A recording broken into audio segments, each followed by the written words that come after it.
lua fe lua se folu ma le tolu o te fifia e o folofa ma faatalofa faatulima ma faafeilo ia tu lo tau paia ma lo tau mamaru Samoa ia e fo e fifia tau bulibuli le dei porokalame tau taiae mai se fo i aso fo te tasi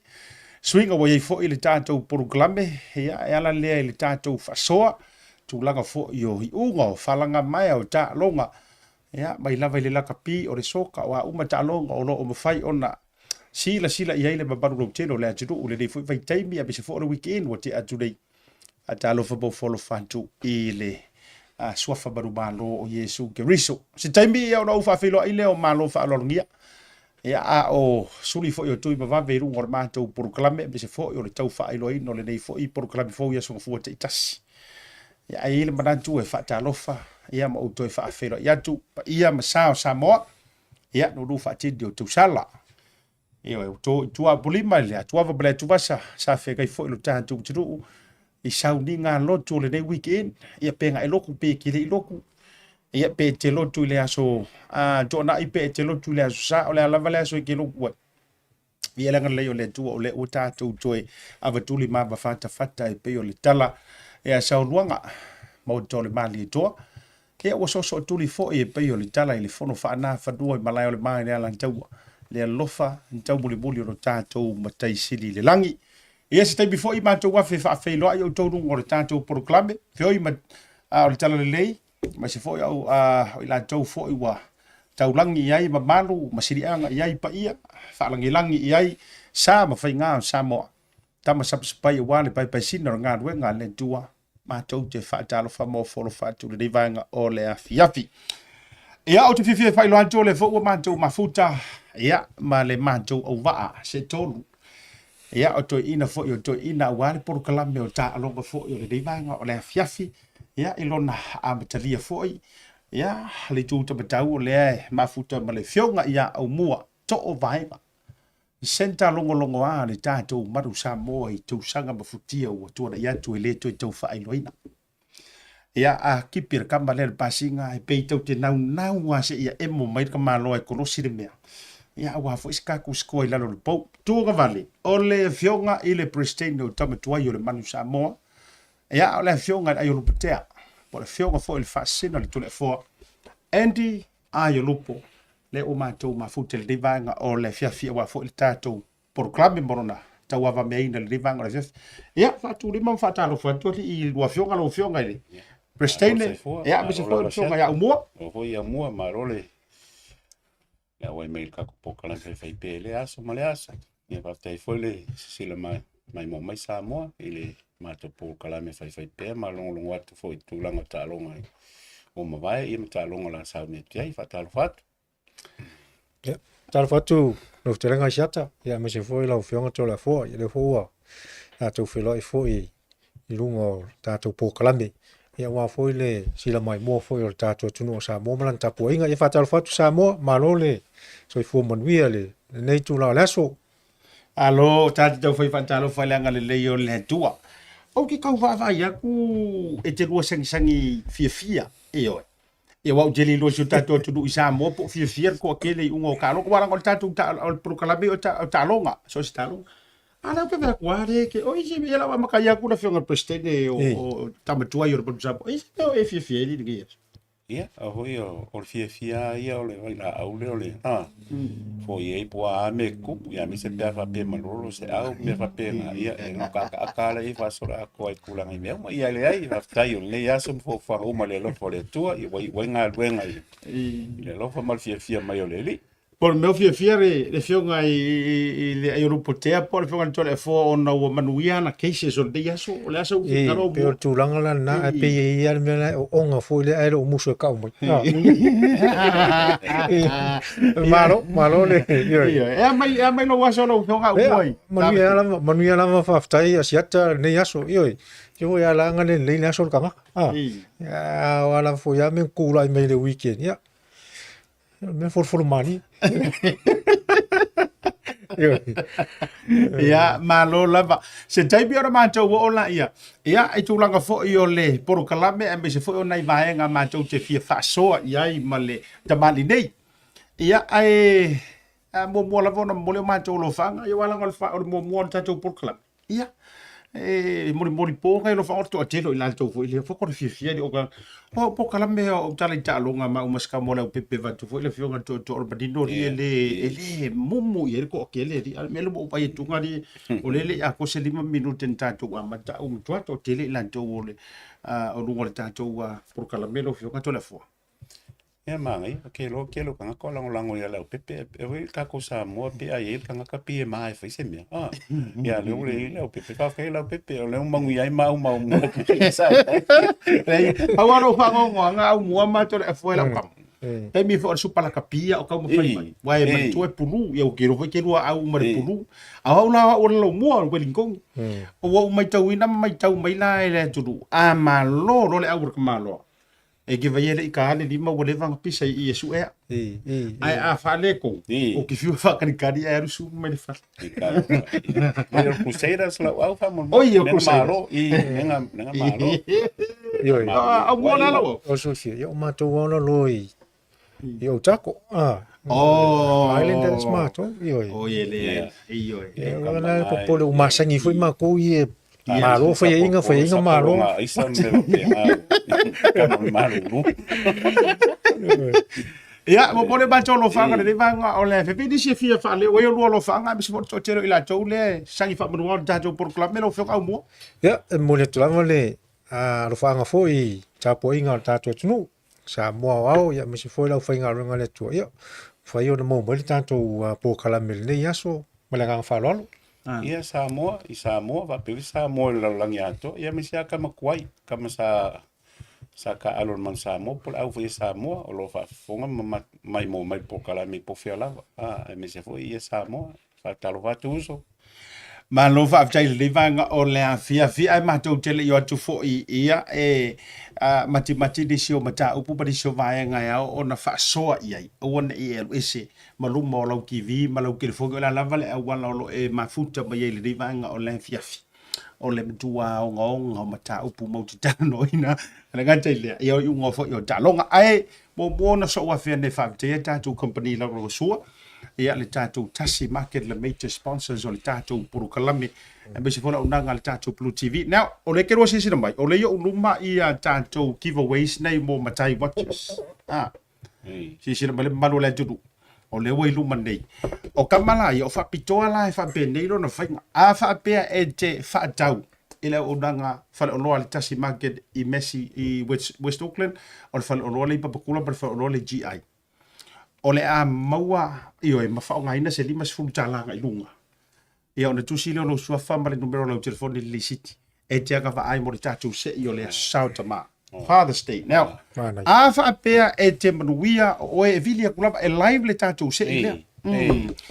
O le manu malo o le waki lea langu so usiakia lea. The black one. Ne uru sisi. Matai black. That's a new one. No winga la fa pe ruia oe io ngal lima sfuru ki fa ngai o me mo ro disi ku sino swafa mar numero tu tono tin pusa I fa lo la vande e tolo e ya ona e mai mo le tanto sei ile sauta ma se tema ile no sauka ma sa mo ha ma no no o le sauta ma ta do we new sila dei ai afa pe te fa ngai na se tino tu pe lua se furu ta lai te tau mafai I le Tasi Cafe le One Tree Hill ma le Tasi Pacifica Cafe le EGI au fo mai mo ro lisiki io lua su ta la anga ilunga tu silo swafa ma numero de telefoni anga va o e te manu malo I le waki le o le the cold one si so kaita Tasi Market anga suka la le lua se furu tala ka ki ale waki ngapi se mele lua fe anga ia io pe pa u foi le na io ia ai mo foi la fa malo ma nga fa o ke role le yo time uma mai lua waki le fa fonga mai le pule le tanto e le mantu o le wa fa ta wina le tanto Tasi Market ia le o fa ta wina le tanto Tasi na West Auckland na le ia le tanto office tu tonu le Tasi Market ale tanto matai watch si la tonga nga fai pa anga ole fa na fa ta wina alu lo al ke minge Tasi le nala ia le langa mai markamba le mai fai fa ko ia ya ko fa na le di mole anga le ai la ro waki ke longa mo ro e ko ama ka ko al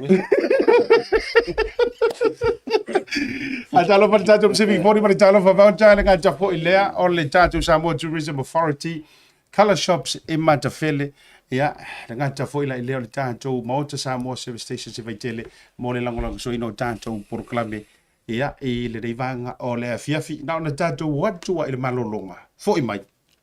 kaku amaka i kalo e vanga ona fiafi Talofa lava Samoa o le o tau mai i fale o loa le Tasi Market ni usila nei e tantou o loa o mea taurima ese mai Samoa e pei o fue ma to o launga tuinga matano panuava ula fala ula nifo titi furumoa whaapea manifo oti ma le ano anoa i o nisi o mea taurima ese te whiriwhiri mai ai mau fo ia tantou tau mafa ese mai Samoa e pei o ia ula mawhee whaapea talo ulu mawhai i se tau o fiatele wala au nei lole numero o lo o ilunga mo nisi o whaamatalanga le Tasi Market le tali o longa nao Welcome to Maota Samoa Service Station.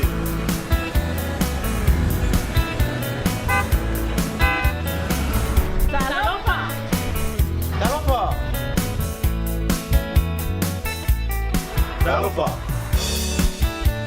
Talofa. Talofa. Talofa. Talofa. Talofa. Talofa. Talofa. Talofa. Ua iai foi au nanga i lunga Pacific Fori ma le maua app. Mo nai tatou a inga, o lo alala i atu mau.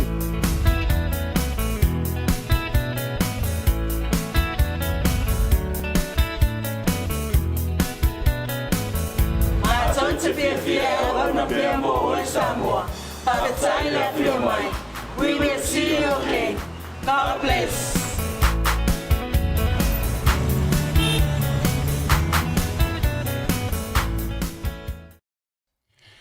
Tebele wa jile o joe se furu lima minuto le jalo le tu la e o le tu tu fa wa wa Blue TV ma por kala me o le Tautai ya mai se fo ia o le fa so e da longa mai ungo da longa sa pale fia ngai i le fa ungo fo o le vaiaso na tua na nei now ai ma tu tele i da longa ma ni se fo i ungo da longa na o le to fia fa i le malu telo le antu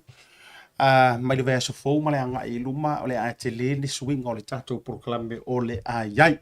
te fififo e whaelo antu, ia, o lea fio mai Aumua fio mai foi ia le fionga i le Aiolupo tea, e whaelo, o le mātou au waa lea ia songa fua te tasi, i se mātou poro kalame fou, ia, o whaingoa ina o le taladoa i ta'alonga, mare o tonga o ta'alonga, i toi whaimautu atu, aina o na whaelo atu, o wane e misia, o le a tele vaenga e mawhai o na whea le poro kalame le nei, ia, ma whaali fo i le tō mai, me se fo i o le tō whasa saa, ia a fionga nei tama tuai po tu lo suafa o le tātou manu Samoa ia tuli mita ile o le tātou proklame ia mo le wha au ia so foti tasi o le aka ku amaka mai i le FIFA Women's FIFA World Cup ua le manu ia le tau whainga ni usila le ua palasi i pool games ia ai mara tuafo le host tātou ma Usitalia ia au le taula o la to fa mo o ro kau mo ta ia me se se lua a sila fo ita lo ngolo fa ngaso nei au mo ia sa o matamatai asiata il talon vole sa fa ina ia Philippines ia telefo ia no ni sila ia me se la vole la vai ele un faiana o le lava o tal noi fo te lo tu sta fo ni sila vole le skona ni sila le ia le fa pe offside le ia wa tele avano ia ai wa misi na vai anu sila ia o talonga na sa taun malo ia tato au le talonga na mo Philippines o misi le no tole fo mai si tangata sa talo soka ia so le titi metala vo o le asa o mai kau ia ai me sera ku la fo o le wa o ia me to le mala ma il offside o le soka ai me fai on e tau so no le vangale ia e kele yo kala nga o mo talonga fe inga ia fipinga foi ulanga me o fa pe ia wale fa pe il kemo lenga la ko o kingo lenga ia yo iso me ka nga fu va pe o me ko vai ia fa ina va pe fa ke kainga pe va pe o vai fa ia ele offside ia nga o le pe lini lumar ke ia nga ko sa ole ia yo me technology ni vai ke ar ka wa ia World Cup every game ka wa ni resource wang va pe e kukusa inga pe e ke le ale pe kukusa foi ka long le mangi a ko la vai e 5.4 na ke sa ko mo sa ngo ngi sila ia so ia wa kwale le ia kam fainga a kengi e sen ma ngai man makungo fiel mo lunga foi kulanga wo ye soka ma on me mongia ia e le nga World Cup me va pengi ala kele foi va ai ma ku ma lo fa na kengi ala fia o soka o me va pengi foi me se ia la Malo fa tai io o le tulanga fo ile na au tatu tala no ai i le talo ko Filipina o la ia ko fia o malo sia la ko kasire o ku uri au bua la ko wele le fa la fa pingo io ai ele nga filano fa wa tiru le mala mai fu ai na o fia wi ina o manu malo le au na o fa tabala lava ia me tulanga o lo iai au le unga le ta o to mai ai wala nga le na tu sani msila male au le Switzerland sa tau foi lana malo wai wai pela o la tu result man tu ma lo le talo ko mua faia ina malolo le talo ko Filipina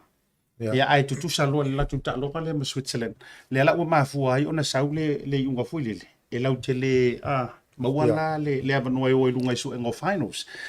unga talo ko sa ia isu manu malo ia Sweden ia Italia lima le tau ai fa mo Jamaica ia Panamas ia tasi le yo se ai ia malo Morocco ia South Korea ia ia la kulo o vali fa le Sweden ia Philippines no kupulo iyo maingat o talo nga mata ina le presiol mafalani au le ia yes o le talonga le na tele na uvai atu foi mo utilo tu lunga le umenga le Skype sa me tele tilo tangata ya Brazil sa favor ia ale wo mainga ia wa manuia falani ia sia mani malolo ya Colombia e lua ile tasi ia mana tuata tu talonga akako ka aro soka sia ku uia la wonga le lakapi sia ku uia ile soka le defending champions mai le fa to sa wa kai fa ka sa fa le defending champions le ia ile champion day o America so o le lua America le defending champions alani le sa host 4 years ago le malo ia USA le la talonga ma Netherlands ia aka ko kilo la lungo kilo Aiolupo ise result Netherlands po le altu langa o lo ia but so far ese audio ke vai kunga le palo lo si mel tamu sanga le au ya o ho e tulanga fa pena ia talonga le fo e ia kai vunga le la foi lo ka pe ki fo le makau make po ia u se pe le lif pala vale ga vunga au lo le ia la to ia u ngona to ia matula i le rank mai le o la lang ia u ese foi au o lungole quarterfinals semifinals mo le final ia le nala ava pe o fanga solo le table dei e te fia le talonga la go ina fo i o le tau mafai ngata mai ta i talonga soka o lo fa o wina pe ia ma ta po ia la au ai pe ona fai lo tu le manu ia tau fai ngasi o tato au o ni usila ta ko me le NRL e oi se te mita to au fanga solo fo le tulanga le tato fa so ma ia di la le Warriors le ia to le fo yeah ora wa pie poka ko au foi wale me fai va peka o ke fai aku ole será au sia o Broncos kama ma ia le Warriors e ro ke wa lo we lunga lo kulang kol ia ma ia fa nga solo ngol me wo ye mai si kausanga me inconsistent for la performance al mele wo ye wo kwa ma ia o le leil ka penganga le leil fakingonga I malea se fekal o wai ia ke me on the day ke ia o upset ke ia o kili si au me va pia lo o le leil o coach o le ngai wai fo ia fa ia onga markulanga il ka penganga le au ia me se fo le au o ia ia makolio ke le au le Warriors nga ia mala ka la lua ko ka san ka wa ia le siri plama o su ia o su ia fa ia onga ese wila nga ia me ko kia sa kongu anga whainga wau ka wai whainga kole nginga malanga I nungal malaema mea ese mangai e relate fuka maiki makulanga ia o mea la nga o iei le improvement al watch Malo fa lo finga no lo fionga Toleafoa. Aumua, fa matala I le tau whainga le Warriors walanga o le utato ve yaso luflulua. Pe a pe koe koru koe fa eva yaso. O I ona fa mai ale matulanga o finals. Is this enough? Ua lava lana tau whainga le fa matai ono mawhai ona tato manu malo ina ia le season leo le tusanga pe finals ai fu. O le autu tonu ana le o te mawhawhau ye. O lewa fwoi ona tau whai mai tanto au nei. Ele champini lava. I le talu ona ofi atu tonu o tamisanga lea o le lakapiliki ia. O le nau tonto ingala le ia tia. Asia tamal tanto afisa ul whafonga sam. Ia ka kausanga eselingi. Ma ia o ko ia ma champini le Warriors mataulia foi e mana ia foi e pese lu I le tamatalu mal temile na fai le lockdown na ono no foi Australia ma tu ua ainga fa na ua o Australia no foi mata alu ia pese pe o ese foi le level ma lisi me ua ma mau ese ma ainga misia ainga tula pena pe tai la na o to o mai la ia ta alonga ni matatala le na ua be mana foi le lui le tama me se foi la le fa ya onga le ua ye nei asia ta me se foi fa fonga tu le va tu fa malo foi ya long fa no foi pacifico ye tono la ule le o le si tu langa ua ye foi le swinga tu tonu anga ua me ye se to tele e foi na isi tamaro o tu tonu foi le developing o le Warriors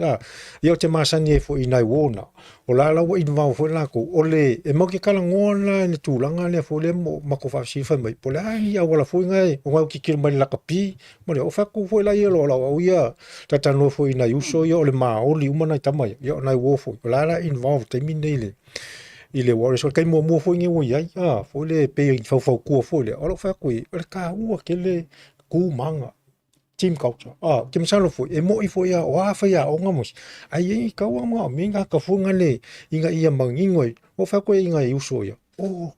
fa inka o ke lo kamiki o kam pasifika ese foi la le sa o pa la ngi mo sia ale o le leinga pioria le tulanga le tu manga ni mala mai foi fa ia o pa la ngi na ko o ina ia pe o sina tulanga le o vai ho ke le foi swinga foi le New Zealand Warriors o le sila tulanga siata le no mai tau tuna I te lo la ye ni ta alonga pe wa le foi ye le fite na inga le o kalapu tamata alo a me se foi company le I locals ye lo tonu o tiesi so kam ka alo le lo fa pe e le o fia ia le ila tau yo lo o tau aveina ia le leo tamata alo foi le I te tongi o tamata alo. Play association. Le na o ke le lola I po feo wa le sa fa pe. Ava pe ile fai unga version te ni ava pe fai ta longa. Ua avi fo me pungi o mai ia local si o company ia po ena fa ia te le lola I po le hartu longa ona o fi na fo ina to. Ile le o le lei ona le o tali mai le rugby league le mana onga le motongi o tamta ma lo fa tai la so vina ngalo le ta pula me se foi wala ngale o tatu tata no o tele na manu mai e lunga male vano le fisi nge pe no e se tama le o Jerome Luai mai lana kala bu foi o tatu tala no ina ale fu o tele na mai publicly earnings a tama o mo Ia kiro kuisi kama yo ko fa pe ka I ka milionga ma o pa tu mal miliona pa tu la ko pena. Ka ka ya kurio la ele sa sa mai la lo o ki pe con kara ke ama ta la so fina ngalo. Ia ko foi le local men sa siringi ai foi kulang le Warriors Ia ke ia kan kongo so se awa o le cycle le me ke mi le malo o foi inga ke mi langa ko ama ka ko e kau afo fu ma pia la kala pu players me ke lo ke mi kongo nge le Warriors o la ko ke mi nge aka ko ai al pia la mai lo sa lo o al top 3 da way o men ko ai o le maintaining la ko marka penganga mo lo ke mi fai ia finals ma playoffs foi na wi ai lo ma lo ko kongo o la ka penga le Warriors o kulanga un bit surprise ke o le final pe la ko fa malo they have the capability for le if I me umanga a kulanga me lo kupu mai ngai I me ko kongi ma me ia ole ia la ia sponsors ia wal ka longa ma me umangi vai kai mi professional ia o kanga kai ko nginga o sponsors family inga o agreement so ia family me ia wal ko kongi pola la ale mali li la ia sponsors me fai players ia ngale e fekenga inga ia me fulanga e we e player la ko ia nga ia me fai on and off the field well kilo me ko ko off the field ia fai nga ia ma fai nga ko le name ole brand o pe o menga ia we fo ia o me kupunge ia le isa kai ka ko i do ma fam kala ngai me lo kupu plan ma fu anga la Malo fa au tatu tala do ai le vaenga ale NRL. O la ofisili le tifia ta paso lo fidangalo. Ile le rise o tama fana ua Samoa lea ua lea tutu mai nei i so se au nei le sila mai ele maro le tutu the likes o le Penrith Penfa Bronco ko ele ia ma se au ngi au umalava ele o superstar mai ai male mapuna mayorita alo tatu to fana. Is this a good thing for tatu to Samoa? Ai fa amada nga enough le campaign ngai kama ia ngai male achievement le tatu to Samoa me le last World Cup e ono manu malo ai lojo nei foi tama fanau e o mai e tau tua mata alo mo tatu to Samoa la so do fingana ta o te msalo ole e moni le asa nanga asiata le o tanto va ai le ia ile tulanga foi na ol tanto to Samoa ina ua le lifa mai foi finangalo alo fanau e mai e tau tua mata avelingo Samoa le ile ia wae si foi la le pola langi mo to liki na tau na i lava la langi a me se foi tato wa ia Samoa ia tonga o nga pe o tonga le sa yoi sa mua fai le tulanga le o mai fo le avel au le tunu ina ua ia wa tatun fo o le mo o la wa di lifa wa di liu mo mai fo te tama ai pe o la ye ale e o fo la langi pe na mo runga tano ia tonga wa se matati a tele ma na i o le tulanga le sa fai alo tato tunu e mo i fo i tato au le o to Samoa le nga umia ane tanga te tino le fo le o la makua ya le oko e makua ko kele la kingo le lumo la ko fo cha a pe o tulanga la na fo le tau tele le tulanga le mo fa silia se tau o le tau tua a me se fo i anda to tanga i le telo tau sanga ya te voi la voi si fie tole fo te voi fatto au mai nei e mo o fo ngale e wai ya yo foi la kala puni la kapi o le liki ya la sa ko ve kunga e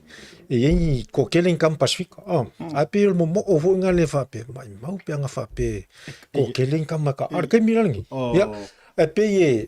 ia le loko ki nga fo le ya tatang te fonga le famole fa longa langu mala ia se vo awala le yo wa o ngi kai ia uma kwa I kumu kama pasifika ia au nge le liki so se ta longa e o fo ia Britania malala e pe o tulanga na ese le mana ia le va ia tu ye pam te o mo tala fo mo le ia mo silvia fo ia kang fo ye fa fo mai fo ye le tunu i mo si le fia inga ua introduce ya ku liki sa mo le valuona Waluonga wa kuliki Samoa makai lola ia nga fai full competition Samoa ia fo full kalo ia ko kela ma ko ia nga kalo le il manu kemi nga mala ia nga e mon mau au mu I wanga fai le ia le Pacific Cup nga liki Pacific ia maoli o Kongo Samoa o la Kongo ngi we ko kale sa ia nga fai la ia kamisanga nga ava ko liki Samoa waluonga ia nga o kolore awa Samoa I ora au ngai o represent Samoa I Pacific Cup ia ko kela la ka making ko la Solomona ma vave au kui ia la lai fa ia pikiro ma ko au Samoa e fa spa kama ia ngo mai rona ia o la konga ngo fa ia competition ia pikiale ma ko nga ma ko kelo la usonga na pikia ia me mo I ma ko ka e ngalwa nga fast food o se fulu lua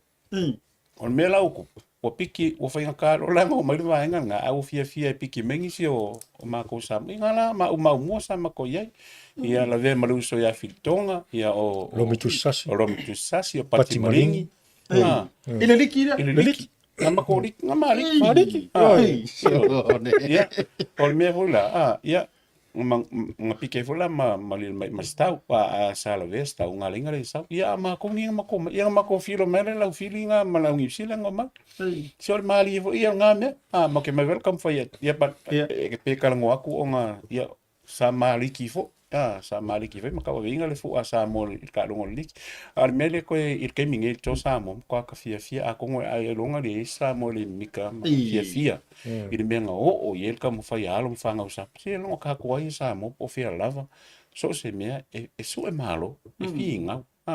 mole anga ina iluma pa wala ka ika kalo la so siliki malako ia fai ia le lei te ka longa na ia ia fama popo le po fia lava ia sa mo euskalia per ka ngia falangi po ngi sila po fia lava ia le lei nga ka penga fai le lei ia alo mfanga eleia se le fia sa ka alo ia il to samo ia la ia le kalnga malo fa tai ia ole standing la tu sila mai lunga ole la lead le penfa tai bile dei ia me se vo ile ole aule le pedro fly lunga ole aule matua fa fe kai bile ge pe fa afrika ta ia le na matua le ase ai au o le sharks ele na matua le ase ai la ta lunga male pedro fly weekend dei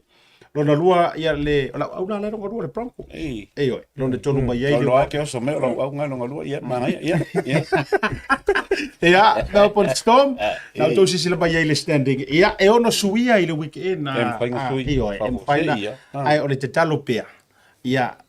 mawalunga pele warriors ia to sila mai la vai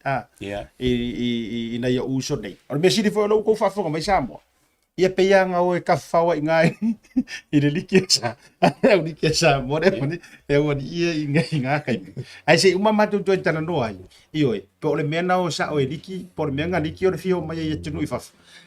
mai ta tu fa sa lo fa pisi di sine e o ke Welcome to Maota Samoa Service Station.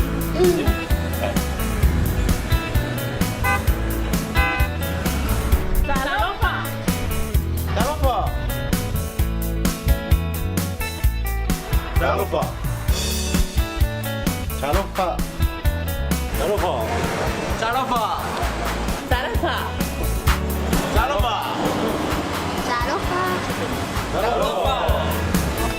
Talofa. Ua iai foi au au nanga i lunga al Pacific 40 ma le maua app. Mo nai tatou a inga, o lo alala i atu no mau.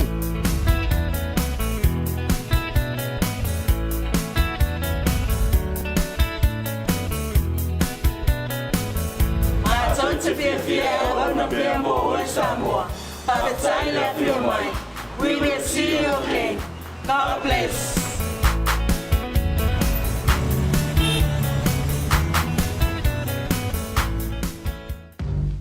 The Color Shop in Monteville can brighten up every aspect of your life, from interior to exterior. You can change the look of any project you have, from auto to home, around the yard, and everywhere else. Bring color to life with our selection of the best paint. Come check us out, because we're more than just paint. We got bush knives and a whole lot more. We're the folks that will help you kick that drab right out. So come into the Color Shop in Monteville. Call us on 25577 or 21527. Drop an email to cs.creston@gmail.com. Te miro watino fitu miro te nei le tu la e ono a o matou fa so ai tu langa fo i ungo ta longa sa fenga ia fo ia le tatou tu be se fo o le lalo langi le ungo le nei vai aso ai tatou te yo tu i le unga na ia ta longa le championship rugby championship le New Zealand Australia Africa Argentina si ko fa wo kwala fa psidi le yo langa o le wa o te i fo fa fonga le tu be se fo o le nga fidi me o ro au liki i yo ala le me ua foi se tūlanga na le na pina tu lo to ese me male liki ma tūlanga le na taimi au te loa le lopo le ke loa kiwi ia po se foi tūlanga na ia la amata tu ia Aumua ia moni le ia le saunoanga Aiolupo te o ia Toleafoa ia ke mi funga va poliki ia pio le lakapia la ngau ia ia fai voila wa ia tala le mako kaiminga kau fai au liki mako ku va kasi la mako i vai mau mangi ma isia ia kau fai o fius ko ingo se uli fole por wo ke su wa au ke solo ko inga mau au ka vale mai sa i malai le fai ko ringa mo ko ri o nga pe e fo le ka longa ya na pe ka ue Toleafoa renga ma ko le au wala uri ngi usila kula e pingi ma ko le sam a e ku ma inga foi ma ko yo ya esa moni le na ngi ke fa pe ya tangata o se talo e fa ya sa ma to ko ngola ma ko nga mai ya ra foi moni ma Toleafoa ya ma o si ke mi ma ke pe wing e ma ke de ka mo sa e pingi a fast food lima ngama ina out io a fa pera sa o ma nga na le like fa ngofi nga po wa fo la sa sa ya oi e le pe la le yum e o fa nga sa fa sa ma ko semi final ma ko nga ma ko final la ele ma mau i nga la ko nga sa fa i se i sa no ko to le fo ele no po le wa kiwi nga i po wa legend with the kiwi instead of man Samoa e pe fa ko ke minga ko va ku kalo ia o me mali mako campi le pipa io ka ola ko ngai ne e fe ka longa le fias mo fa longa me va veo ale mo ke fa le moi nga le fa le nga ile pipa deve fe no muy miga mako ngo me fa penge lunga fa ma ui ole aule ma ke pinga ngile ko le e ko lingi ka ola fias ese me le lik ia mako ko e mako mai ka pe fa fe ngol ka longa il kulanga me mako va ia o me le fiafi ia mako fa mo ale ia nga ye foi la me fo nga piki mai ele vai nga mako defense ma le teka mako mai mako lo ko nga piki mai lo la mako ia la fifita le kalo mengele shaki ke mingi ia alo nga o le rive nga ia so fa ya fita sakalo sen choji sola on kwa kingo sa wan kalo ko ia nga mai ia wa mai el ka ke lu morfo weki ia wa mai fa ma panga le i kalo ngo me ngal fa kofi ia wa fiwe ia wa fa ngol mer fa ia mer kimpo e fa ka lo ai pelo wingol fam kalanga le fa kolea nga ma ko wo fo la au likinga singa ma ko ave a ko ai en ma ko komit wa ni nga kalifo ia e fo le minko i kongo le au nga yuso ia ni sile ma la kalo ia ma ko fa no ma ia kan maru longo makosi sol ia umbangenga ia kalo umalo ri penga le lua ai nga malo ai el me vole o ngalang to so me lo ka la mi fa popo foi pe mo kwa inga le la valo ka lo ko fa ngongo ele me voi pe fa ka alo fa ngol ka alo nga la poesia nga ia nga lo el kulang al ko ki nga me kam fa me au fa ia bi se ka ngo ko nga ile ai number 1 nei se le ni nan tai number 1 ni tu pe nan tai mil ta lo nga ile popo fo na le liki ia ina mai ngol au nga ia mai au ko ngi msila nga ngo fo le alo tau ia ma ko ingo mai samo se nga kala api ma ko ia mai o mai sa wale pasi piki uma na ngi sila o le ta ngi ngo ko ma ko ia fa ya ma ko pokan mana vale mo ke ia sa olga nga ave ma ia ma ko le ale me le fa kula kala ko fa fonga mai ia le sosie sa mo ngai ilal ko nga ola ko ia sa va ia ma ko ka ilo fo le ngo fo le tal pe ku sa marka singo ma ko me ngai ia ma mo ma ngo fo le ko finga su a pire ala ni mlata polo ia le poku ma ke ngo fo ila ia ngai mo Aumua e maka ukia ka singo ma ia parang e lunga le makela e mo la lunga le mako mele skulimi ai ke miole ko e fa ki pinga fa ka sa wa inga vanga eu ia usar o Toleafoa mali o ma fale sa le ia o pouco la o pouco e vola male si pouco e ko e ngal fo risa lunga e ko mo skulimi o kaimina o ma ia ra ko ri e pouco miole fo ngola ia mai la mak sa va la ko ngai e ma sa va e ma ka ku ia ko ma me ai i lu mo fa ko a vole si lunga ri ia si la fia fa fonga ku ia ma wa ku o la nga ma ka pusi ia va ngi ma ka pusi ngal ma la kam uso pa me ngala sia kam nga wa ai a pinkau ia ma ko ri wa o ke kiki ia nga ma la kam vai ko kiki le vai kapus ai so le do pu o ska skulimi so le mali ia va o so skulimi ia ko va ai vola skulimi ngo so ro asu mas kuno nga mas me lo kam e ko kapung ile ile skulimi le se ma ngai ka kalmo ia mana la sta la fa wa ma ko melo ia ma ko melo al pola sko ngai ve ko melo skulimi por pusa ma ia afale la lunga la Ya, ake o mako, ake le flight mako le mai fa. Mau ana lu ngani. Le askuli mi wa ko moi e afa la e u la lo ya. Isa ni. Mana ya e we kau ya ngaso ya ma kong ye mai sa mo ya ako ngora mo ko pe ka me ki si le ngo ku wa ko ke le lo ma ya ma ku ya pe ya foi fa pele o check yo yo foi check ya mo ke wa le wa te mi mo e o po fe le ho ri mo wa mo ko check ya nga ka mi yo ya lo ke si ma fo mo pa wa me or ka alo yo o yo no le mani e foi yo ngaso ya e ku fa ku pe la ali si le lu mal lau me fa pengi ya players ni au kama sa o ku pa o ke fa ku mal fa ka lo fa malo ya la va che ma ko e mo ko ya la fo ku le ko check Iya, e sa o ele pese a vania e ku fai si pangu champagne ai ngu pangu a o te fai a tore manda yo nei nei foi vaenga ia ele fa e ve foi malu i tau le to tele me fo na ia or ngi yo ngapo so ele a ko ro se kala ku si complain fa toi fo e kau fa wana ngai fa ta la fo ai ta ua fo ia ila to tama fa na o le kau ver fu o ka ko ele mo ele fa ya kulor belea fa ku si complain nga ile yungi mo mai e ku fa ya o nga kuri pule nga ako inga ngo fe o ne moroka ya au te fa lo ka mo mo sa skuri po ko se me yo kala kwa pa wa me la tie o le mo ko e ai ma le pusi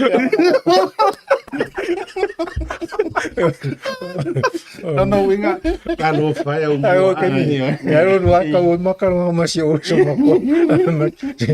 e nga no ka fa le yo ya ka ho ngi mi o ri ki ya ma ke ka ye ya mo ya mana ya ini pine fa ma ya o tol fa na ule ko fa fonga mai ya ai le pusa skuri mi ko fa uri no ngor pi ko no ngana ile ilo kia o yo le tato mai oro tato taimi la tato fa nga solo ile ungo talonga ia le rugby championship le fa nga solo le used to call Tri Nations ya uno le wa fa au la tato mo mo ile talonga Australia ma berarti au malu selo peleki na faile tato fa so ele verso de dei fa foi tato petipitinga ai lo obsidia tu yo rufina ngalo fitu ile tolu sefulu ma le valu pe tai e se ngar ka longa le nga yai no na amatai na matu lo fen ole so lo mai tau na so lo mai tau lo fionga o mona ile ta longa mali unga nga yai male tu langa I sau no nga Eddie Jones foi le fa Australia fa pe mai ole ala to pressure inga le awang usila for the first time ele fai Argentina ele fai ngo fai Afrika aso pina e moni le ale tulanga na wa ta wa le sa tan noi fo I ma fa ala lo mai Eddie Jones le le ai ki fo le pu pressure fo le la to sa pe tors fulu lu su liminu ta lo ngo la matanga ai la wa utitilo e mo yo la sa yo no le o la fa to a mata ta lo ai nei alo u yo ta to nunga fo nga le ese mai ya le fa nga yo inga fo le ngi si lo ka lo nga me se le sao le speed or ka lo nga yo wa e mo le ya nga uma nga sko ngi si lo kick off ko ko skari sko ya ai ke va ya o le si tu langa le aua ata to ni si lo ele pe vo le o la e to ala vatamba po le o ele o ise kula ho re vol fa vesi pe nga hunga sa ko maria ya o ka ko vai la ele e sa o le pressure le Australia le sa au kilo o lo fisili ya wa ye ke minga fa pe o le ale o mi last ile le malo si le Australia pressure ni si la ya pe o tulanga na la o ya titilo ya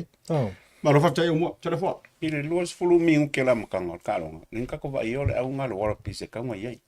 ma ngai ole mole ile ngaka le attack defense me uma makwa aggressive ala ko wa anga mafaila nga mo vola ko vango isko ai ma me anga ai pau ongo wole mafainga turn into points for little ke makalia foi ai pressure ma mo ai gaming e ka ua ia le menga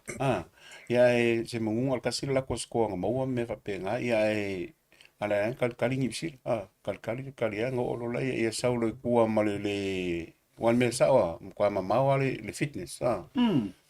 Saulo second win nang New Zealand second half. Mamanga ia fala makale Wallabies le first 15 minutes second half. Second half.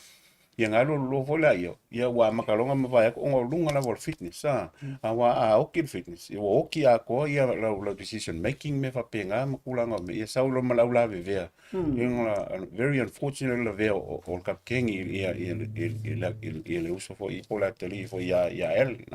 la to o ia la vale mausari e lu mal fo wiki ia just mo ia kalsia ia ko mo walo malo si fainga lu volka Malo fa tau fo mai le i tamalave vea e ono fa lave fau le tau fainga Australia si tatu tu tala no la va mo fi fa siria tu fa maka i le luasfulu lua lima nga le tolsfulu minute mo le talonga le pulesa lesa au mai Australia i lalo o folofolanga le sunga le faia o fa mata o le mea fa to ato i tau aple o tamai le tu inga base mal speed fa pe o le talonga and if so enough leono vaiaso le nei before the World Cup e mawhai ai o na toi turn around le sunga le whaia onga ia le au lea Australia ole whainga ka o Eddie Jones le wha mai ngai kong le involve fai kong o gaming fai Super Rugby me whapenga ia e ole uka ko fua i kulanga longa isi le fia fai malanga coaching ability me whapenga ia awangi i right off finger ka malo le kere langa kulanga i longa ia maka fai oi ia e peia ia le afo combination of play isi le kule le combination le coach ma le team e ka ua ale kirikir mele mga oil fa ya kiri ve langa au ele mo ka makir mele va ko ia e fa ka fo ke pela o kire yo la fianga menga but ya ka ia I guess it takes nga se va venga kupu kam fa ko wal va ya foi la last 20 minutes ko sa lu second win ngi sila ia le sa wal mer ke minga por fitness kasi nga me mo kwa kire ala fianga fo ia me se la ko selection i kamiki nga ka nga kong me fa penga ia pe o ke le la venga ia au pe o singa fianga ke ai me se la le bench ke mo mai ko kong kamanga impact plays ia wa ia ngi sila ia mai kamanga ko kong ko am ka ki sa ngo ko hit mai sa wal ole turanga le sa mo i sa lea sa mana ia la vale le la folia le fa la ma le folia ma le prosale sa ave Australia ai le ngo kilo i set pieces kala mo line out sa ke le lavanga dominating sila le kai mila lenga la vea ia sialo le tatu ia Allen alato ngo uva ai ko kong ko kilo le skala mo kai minga anga ko i mimilo la vale ele propria angi sila male huka ye le huka Australia le lo ngo ngalo kilanga lenga fa le kongo nga ye le ko va ai ala ile ko i no le nei ko ko nga pe la le kulanga le ngo vai vo ye la voi vai e mo yo lenga put pressure ala ke vai ola pure fo ni sila ile la ko game plan ko mai mala ko e o lo la kai me la wo sa la marca lo ris kulanga le fo ni sila le kai me le i hypo la ya le sko mo ka ki kilo sko mo prosa ele local le sila off ngal le afale ka singa me off la afale sa for the first 5 ma ko wa for the first 5 le ma ko off le la we sa ngo fo ngai le ka penganga ya wana ko ia o ke masano wa kuai ke ia ko sa ele le kere fa o ngak malo le ai lo ka mo fa ia ka mangi ka alo e kau pick up le plan sa ma Eddie Jones o nga ele o lava se kai aya ka ko kilo la le pio le nga pio mai e ka male ngi sila le wa esinge o Kevin ia le squad la Australia sai ma kwa manga ia kele ka mikilaki ia o kilo fora le ko va ko fo ia kupa le face five ia ka ko kilo foi ma kwa off nga ia ele nga ka foi le was slow o le speed o ka longa ma le o ko confident foi le ia pe o nga la le a heta ia ngi sila kulanga le le o ia o la ko ia o ke o so inga le kulanga le ile kula i mai le Australia sa koe whāwa, koe ongo vai aso ma lea. Ia, e ke le lava singa luenga o loo. Ia, mai se foi la, lea lau kula imu. Ke le lau la vea, a foi lea. Australia. E o foi la li na ko kamai ngā kuko. O wakulo foi la ila mangi psila ko. Ko a si esia, te sa ha peka ko la wakulo lo uri ia Australia ke le ele o le mea kasia. Ma lo fa chai le finangalo lo fionga Aumua fa pe foi le fionga ia Toleafoa.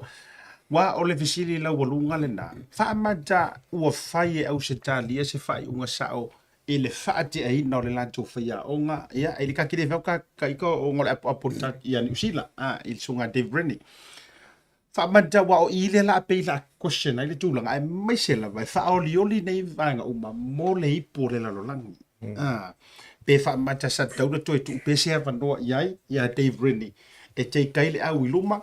pe o le fai unga sa o le nei o fai le yungi la kapia Australia ia mo le au ai sita tu tara no mai i le injury tamala vea so o le pe lu nga va ko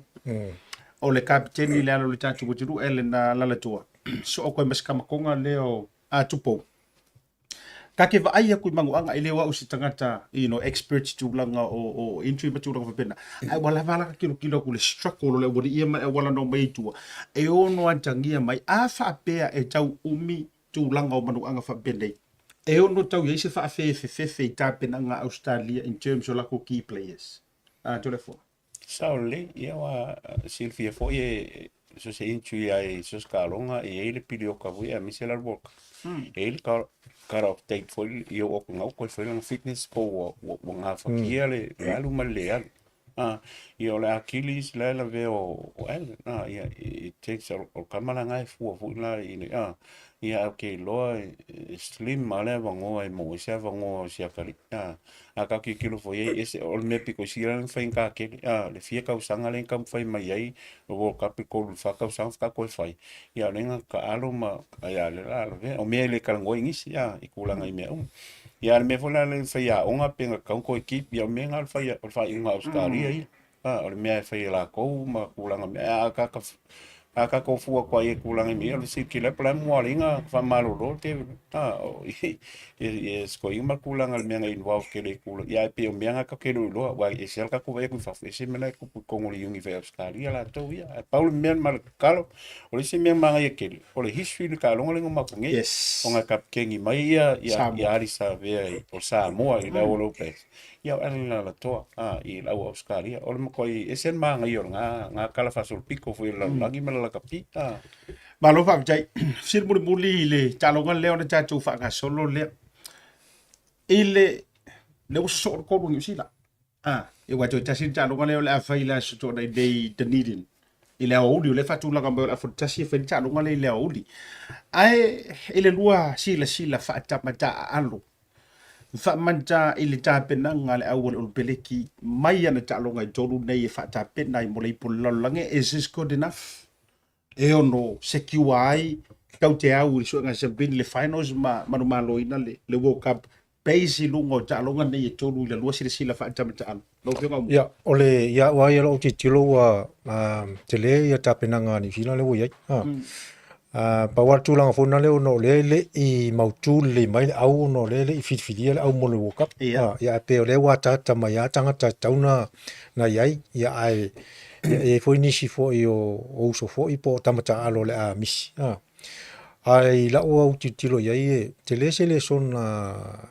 atatou mai le lua fesurival na umatu le polola pe o inana le o tapena yai o le situlanga ya ole ne te ua ye ni se manu o talonga mulmuli le ia ia manisi o talonga o fofo te ia tatonu le ua te lele ulava tapena ni sila tulanga le ye ni okay lo fa fi kauli nga le ngi le fa ya onga New Zealand fa fi e ka ul fa fi kauli pa ole ngale la umangi piki le au le umale squad le ye mali o fisila o le me wa ye langa team fo le ia ai po ai fo la kama ye fia ko ko fi kilo ye wa le ko isi skemi o kemi ngi ke pelas ka me kilo le wingi mai lo canopy le konga fo le vai no ia o nga ia ma ka miki le Sean Stevenson le fu peki kua le kato ngai ka miki ngai mo malisi foi le midfield malisi foi kong i loka malus fo ta o winga la pero bo vea ko fa fikauri o ke le le pressure ia fosta awa pe e fa wa pe ia pe mo la va ngole ka lunga la ko femenge alo blacks mal wala e ku e kongu ia ngai ka miki ngai fia ai fia mo wai foi wa po ai wa lo fa ke inga la ko le back free foi le fu peki ma wingi ia lo vai ko ia po Barrett pe lo o comfortable mai nga ia le ka miki le wingi kam ka wai foi yo Jordan e vengo ka vanga ko winga a kulanga mo fa penga a le foi ka miki second five le si Barrett langa Jordan ia pe venga me imale second in pe venga me ko fu peki me kusala o comfortable kele on ma ia la nga la wingi sila lo blacks e ka o fa fika uri ale fa fika uri ngor kulanga foi le fainga po ai na o le World Cup ai foi ele ai o le Wallabies e fai as que le fa fika uri lo yengi ia mela nga pengo fa yaku ngor kulanga selection ma entry solo involve ai ia mar kai mi foi le mo sa war kai mi amakai ale vole la World Cup ia ka penga nga more combination foi le piki ia combination ala awa al Wallabies ia me nga io la i fa ya nga me ma lo pa tai lo ringo lo so no ole pulesa le ia il faya o nga New Zealand ole selecting the right people.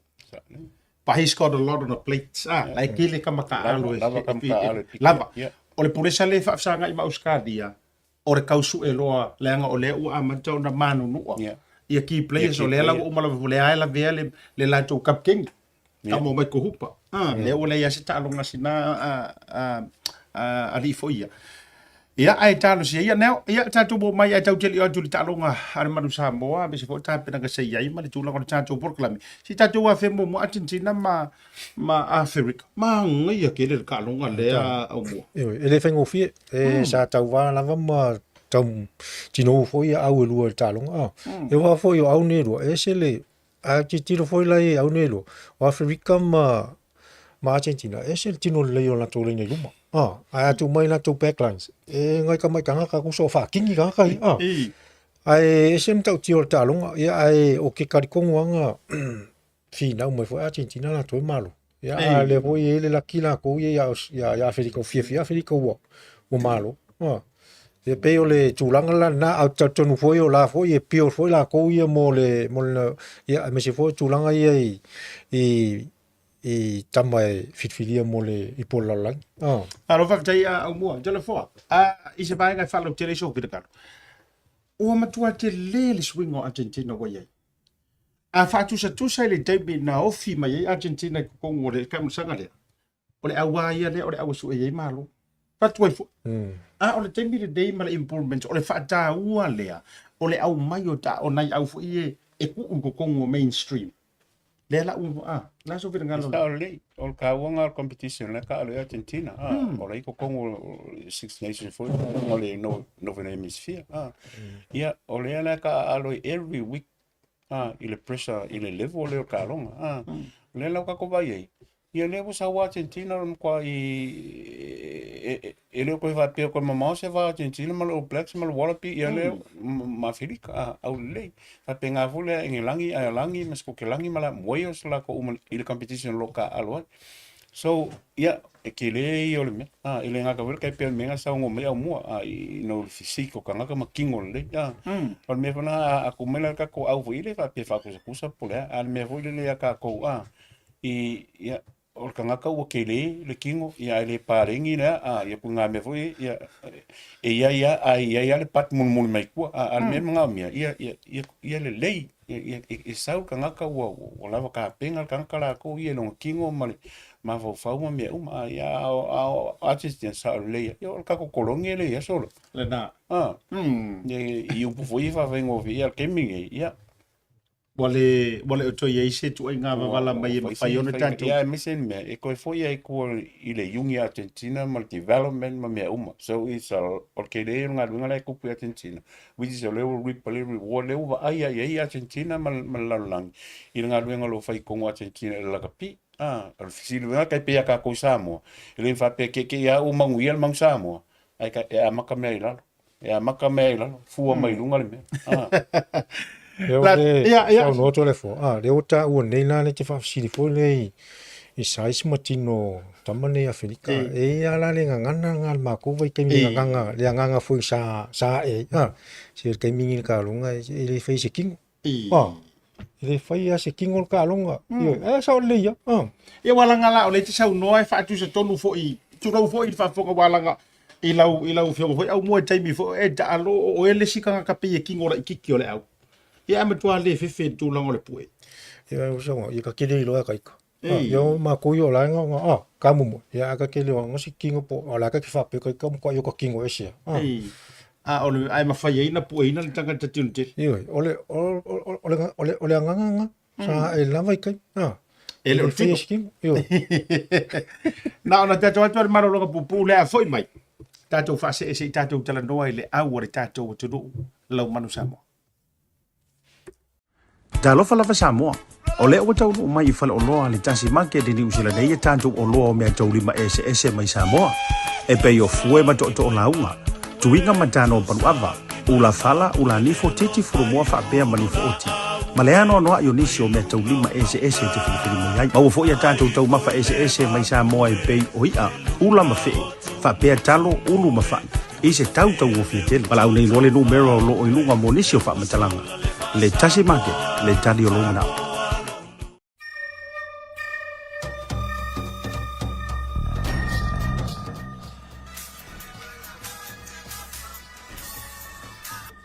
Hello? Happy birthday, Us!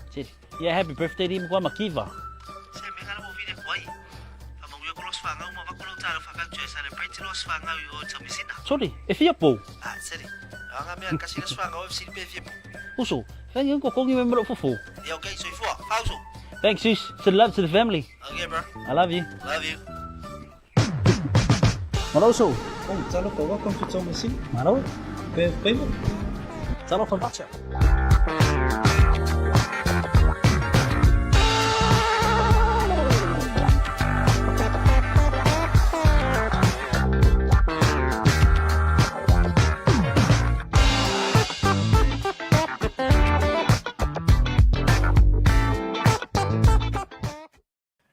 Jebro wajile wo tol super limero jo te dele July ono. So fa talo fa balo to lo va yekule mai mo mai ya to tele la ni sio tam fa na utalo. Alo ku va ku malo pop ngasio. lo ko ko lo so Ya, tamo ta le ka ke kalonga. Ayo. Tamol maya. Ayo. Ya lai wa mai mo mai Australia o ke manga kua la ka mai vanga inga ua ma o fa ka ko ma ma siksengi. O se me o le lua fe ma le fitu na fai fa tau tonga le te mana tua ai fa ka ukonge ai ula ku mara vale le ku sola o ska Kama. Venga, kama. ale va fa ka kari se fe se ki sengi se ola aru o ska ia ai regular lu tato por kala me le misi la vale le sunga pop ngasi o ia fa talo fa mi se to tele la vo tama whanau ape fo le maua ia tau sua wha me se fo i la tau fo tama toi o manu Samoa po so se ta alonga lava ia mau te wha malua tu le devanga o la whiwhi i la tau mai monga tato se emerika ku au manu Samoa tolu se fulu tolu ia fiti i le se fulu ma le iwa neo afa mua e kare afa koru se fulu i le lima o le ase lua na wamata tu le whiunga i le Pristine o al tatou tamatua o manu Samoa. Nga umar ka alonga mua ma lo ya pani pate e ya vaenga na mo fia fa leia with the expectation fa pe ole a tau malolo le maruia le tau mo fainga ole a sau overall i lau citizen o ani vaenga sa de tau ona dona fa le leia a mesi fo il tau ngolo le Ia ka kongolo fa fong mai fo ia fa malo ia yang wasa male awon manu i ka longo fo sa mai ngenga ma ku ia ka ko malolo ia ka ko ve ia e au nga ia le fe inga me ka penger ka ko Aumua ngai luma mesili pololan ka wo kele fa malo ia e ka kwala sko ava pe kolus fulu de le fiere in afomomu lima ia male afalonga luanga al kolu ayo fikinga mo ia sui vai lo tato ia o inga vola ka ke kilo ia o me manga pengo fa ia la sila fia le va fa ia kulanga o le me ka nga fai ma le ngai inga pol selection por ala ia peia o le fai o mea ia ka ke fo ia so ska longa o le fusu soka polana o peisi sa ia mea ia o le polo le ilo ia o le se kiwainga fo ka ko polo pe Aumua ia o decision making i le pasi pe ka ofi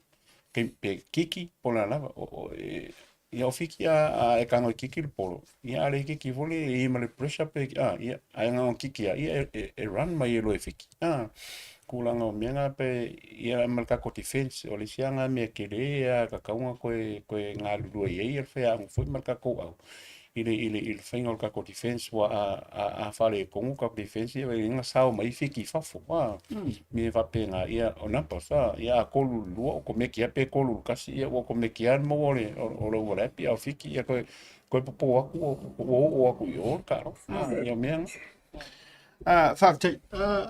Aumua so sau mai mo il talo Manai, ole talonga le tatu toi fo talonga mai apan.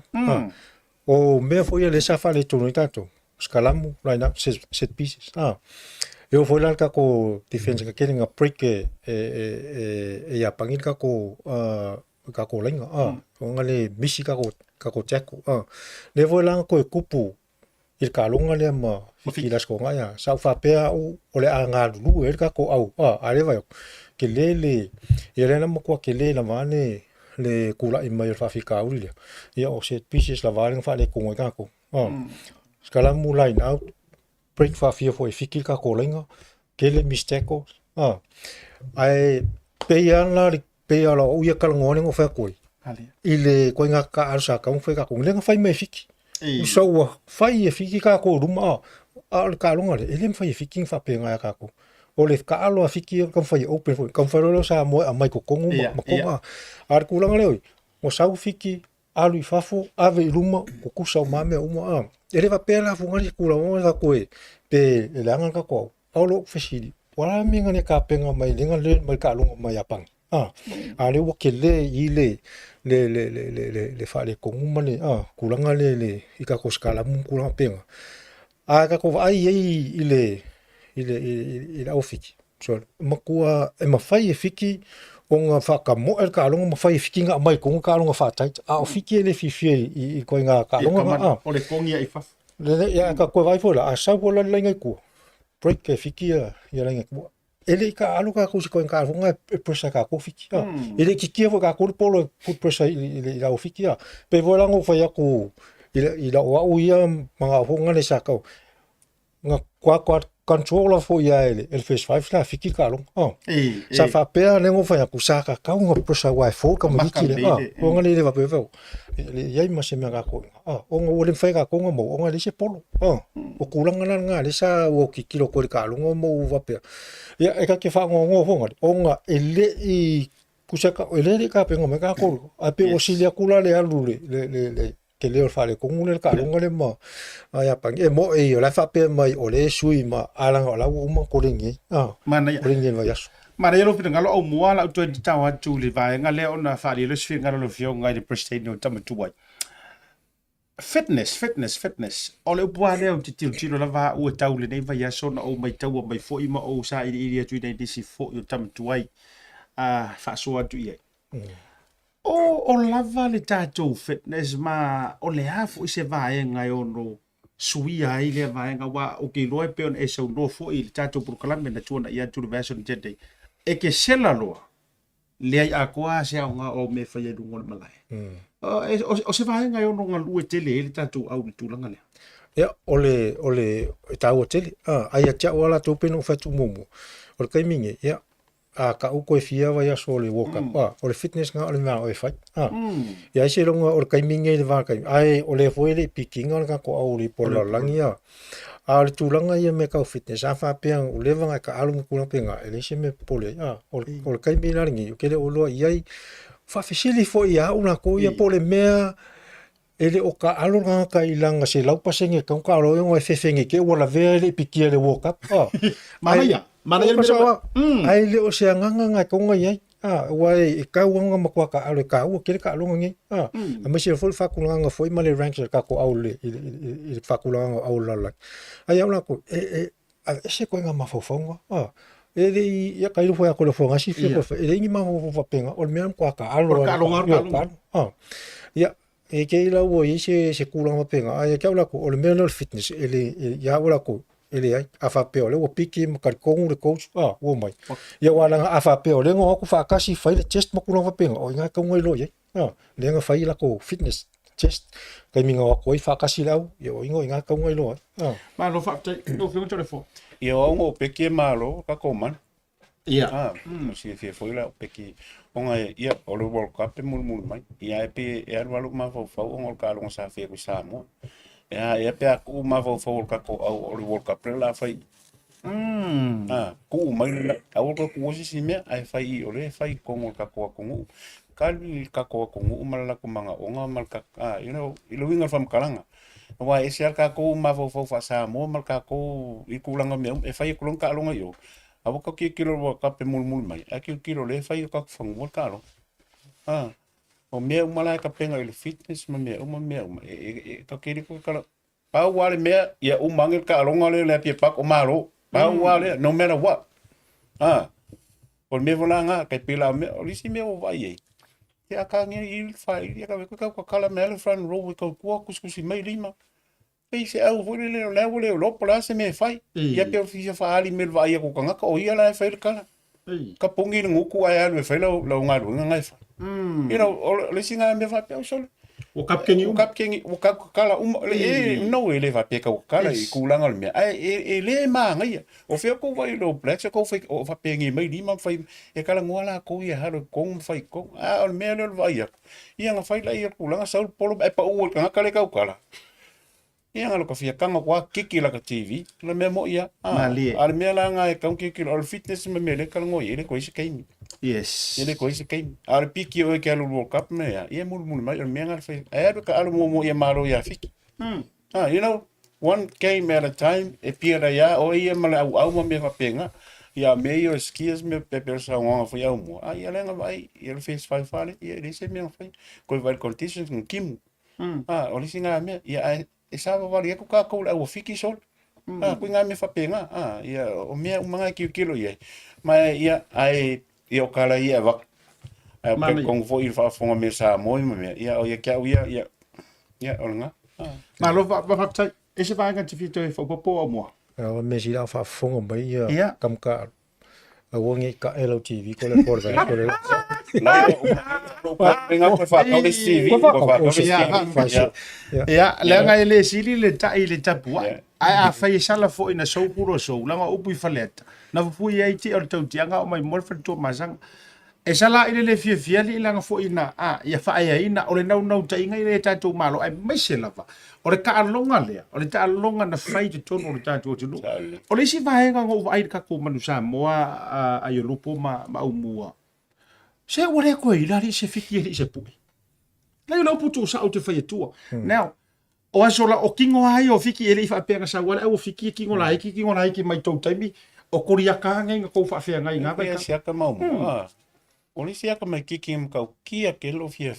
ia ka mi ke matavao wai af back so mai ka nga maka ka miki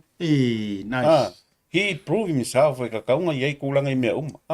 fitness o me what just happened for wale score me nga ia se ko nga me fa penga kio mai ia vai e o vai le pu e o le nga ko ko mo ten over le ka ma ikingo ala mo le me fa la kingo ke le fa ia ke ula ia va pe o va va piki ka mal nga so le va va piki ka nga mo me le va mana I tele le vaenga langa le tau mai identify players individuals mala tau ma fainga ma ko foi mala utala ile faka mo engar kamale o simifio le aulia o peleki o ile na matua ifi ai foi ya le como fainga menga Australia la ko pulesa fa tu le va veole ar le polo o le sika mira ka ko ia tatu no le fa pelanga e aunga nei mo le tapena o ke Aiolupo se game plan por me ar ka ku afari pe o le ko mai ya ka mo foi le ko se kiseki ku fongo o kilo no ma foko aru ala o to every keta mai le ki fengi foi le ale e pa wal me ya matavao fa fongo me le uso por la California ia sola ya ma como su ama le ia persin si alu ma polo ka ko le langi le fa manga mi le langi kapasi ya or pa pau anga me ya oe sa no ngai fa le kongo la pasi ia o pasi ale me i ko kongo isi me uma nga mo me ke la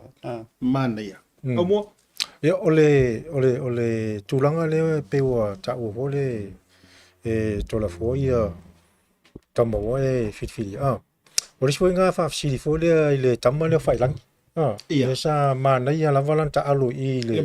mona le fili la ole ale me ole amaka kamale a ko ngwe le se fe au a o ngai fa ku ala lo ngale male so swangi fo ngai e fili ngi fo asa me ngale fa ka alo kamale it's a home game ia kai lo ngi ke fa pengi ke ola veol kamale le wo kape ai ole kulanga a ka kumanga ia malo le kauanga fifi ka wa or kamanga fa sa fai foi na ole le fo langa pu o kulanga ko umi fo la kamale mo line out o tulanga la na tauna au titilo fo le ia kai lo ia ai fa pe me la uri fo ngale empale lo ala uri la se me la kalngo mai pa ole va ai ma lo kilo ku ia ole so swanga ko pe ngo fa ku vo la sola le ko nga ka alo le ka masangi ka ia fa fiki nga ku wa lunga le se me fa penga ele take ngol ka me kilenga face 5 ele ka ele ngalu foi la ko defense le midfield le anga kilenga screw mai le a foi ia backline a fiki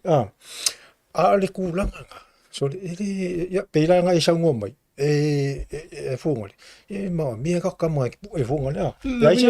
se longa ko fa muri nga lifu o ka me po era ku muri nga ko fa america fa ngol ka longa o ka me defense ya avangi muri nga ko o sila meta o le mo vai foi ya ne o fa ku fongole ya tamale fa langi fo ka ngam o le stulang ele ai manga ko wingi sa o te kalamo nga lo vai le ai ma se speed le ko mo fa to so alo le te mo pa ni ma timo tanga loa le ko mo ke le o le wingi sa le ngai ka ko ya me a ku po le se le ma se speed ka ko o ma wa le loka ma wa fa ko le si o le peila ka ko va ngina backline fiki ma ko sa o ma ka ka o mai o la ko fa king sa fu peki e o fona la ungi sila kulanga nga le ka ngo ki kiloi mga mia le speed ka ko fa fu manga le score ma lo fa tai tato wo mai e tulanga lo te fia fa fsili duai ai me se foi fio ngai anto le fo e wa o lo mo backline sa o tamba le wo vai ku le fu peki mai le au ma zambo o ke dei vai fu peki mo buta ilo ia isu pala kapi wa pe na e mai na sauti tonu i Hawke's Bay le tamba le o to ala Danny pe na sau lava ale second center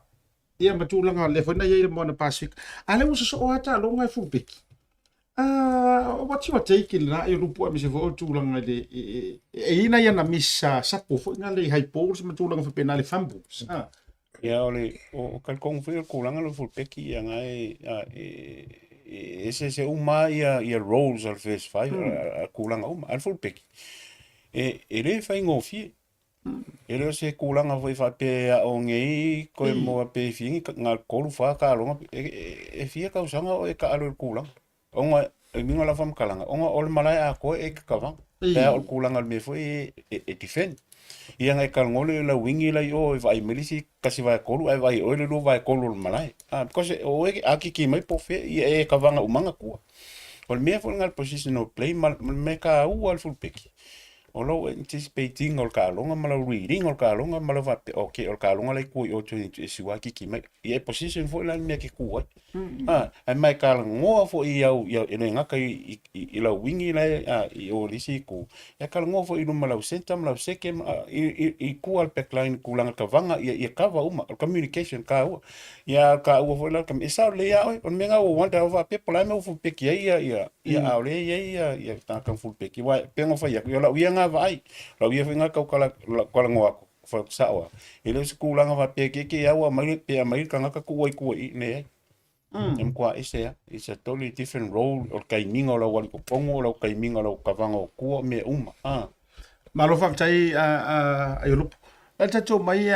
to vaenga tu lo Aumua wa pe o suafa io na e tell no speed stars sa o le leilo so no o aso ia e makua e maka ma e mo kongia Brian e ye tangata fo i o lai ave ia i lo ma lo si pasiro ia ka ke vai mingo ia kamanga o te mile ne o upumoni pa le no po fatu ele o yei ka ko kamba foi le outstanding mai ai tu langa pena talk us through le tu langa le midfielder centers lenga e foi lo tari tununga i mai taunga nei talunga pe o ko breaking ale lainga matulanga fa pen ole asa overall i lau mai tau ia tatu midfielders lo i te mile nei le sulu le sefulu le tolu i vaenga fo yo lo ia ele o longa fo yanga mautu le tatou sulu suto mia solid fo le ele nga kale avenga le polo luma ia me se fo na pui ngolenga wa le mai tau tu talonga ia umatu nei ia sa kelenga break ia pangi ele vo ka mu fiki kelenga break fiki ia fsiringia na tu langa pena ele mfainga fa pe vole o la fa kusa fo le ma kontuna e mo ina te mingi o ke le aikia ma mera o mo la ko o le professional level le wa ia o fsiringia lo la yelenga le ofera o yei le kele o kaimia lenga ka alu mai kaunga ko o inga ma kele aikia wa mengi e ka wen kala ngo ai ana ko ngi ka ka alu ko e sa po o le si tulanga le ke ngofo o kilkilo o le ka alu fiki le ka aloi sa ofisiringia fo na le fa o ngone sa ye mo fiki le usila le o foi von cotton le sa ke minga ya fiki vai ko e pe ngoka fo ka alo fiki la fo e sa le strategy fo ngal le sa o coaching ya ka kongi pacifica o le ye le speed ma le flair ma le skill sa kama yo pe o ka fio fi i le mele fo ngale le mele fight le fo la o